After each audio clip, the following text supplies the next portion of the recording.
Pada tahun baru ajaran 2024-2025, jumlah peserta ataupun peminat pendaftar diri di Universitas Sriwijaya mengalami peningkatan dialami dibandingkan tahun sebelumnya.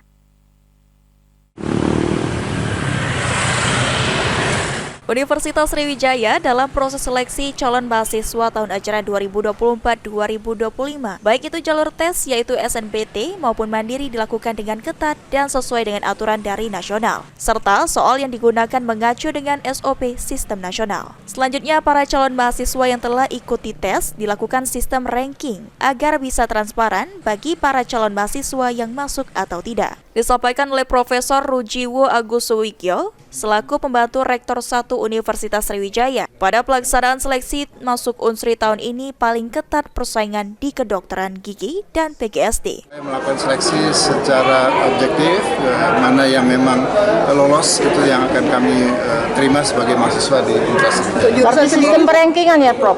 Iya, betul. Sejauh ini, menurut Profesor Rujiwo Agus Suwikyo, peminat yang mendaftar dan masuk di Unsri bukan hanya dari Sumsel, namun dari luar Sumatera Selatan. Firman Hidayat, PAL TV.